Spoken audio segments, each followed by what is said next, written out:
Hi, my name is Ian Shelton, and we're here in the operating theater because I'm going to show you one of the new machines I have.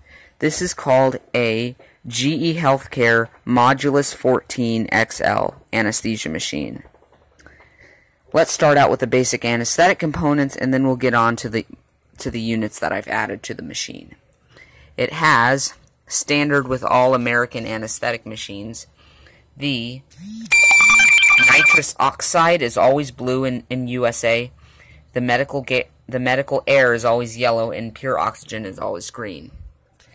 And I've replaced the ventilator on this machine because the previous machine that I had an older ventilator. I decided to keep the CO2 absorber because it was working just fine. And here's a ventilator control panel that my previous machine didn't have. I can control the depth of respiration and how fast the patient is respiring. And I have, unlike any other anesthesia machine, a groundbreaking humidifier, which means patients will have less of a sore throat. You know how when you go in for surgery and you have a sore throat afterwards because the anesthesia machine has been giving you dry gases? Well, you'll have less of a sore throat after surgery because of this new technology. And this LG unit is a gas sampling line, which means it measures the amount of anesthetic gas that you are breathing, and it's connected with this monitor, so I can see the information that this computer is providing on this computer monitor. Now, this computer monitor is a VTech monitor, and it measures electrocardiogram, SpO2, EtCO2 and respirations, and it measures non-invasive blood pressure, temperature, and peripheral pulses. Now, this VTech monitor has settings for both pediatric and adult patients, so I can treat a variety of different age patients.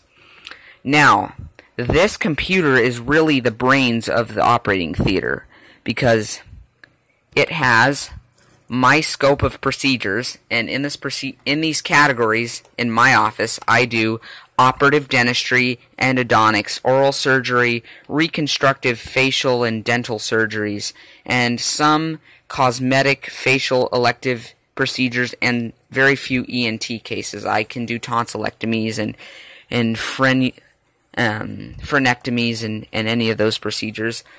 These green plus signs are if you needed to add any kind of diagnostic imaging. So like if you had a dental x-ray or a scan of your mouth or whatever, MRI of your face, I can get them here in the operating theater and use them to refer to during the surgery. The computer has a standard QWERTY keyboard. There's the General Electric logo who made this machine. It has a standard QWERTY keyboard with a number pad, and the breathing circuit connects here. It has a reservoir bag, and it has corrugated anesthesia tubing. Now, I also have Alaris infusion pumps with intravenous tubing. This is the standard kind of IV tubing with the flow control on it, the roller clamp, and I can input patient data, and I can input the location of the medical facility. And as you can see right now, we are at 1498 East Elgin Street, and the name of the facility is Campo Verde Dental Hospital and University, and it has a number pad here for calculating infusion rates for different drugs that I use. And then I have a capnograph, which measures EtCO2, and a BIS monitor, which measures brain function. Alright, I have to let you go. Subscribe to my videos, okay? Bye.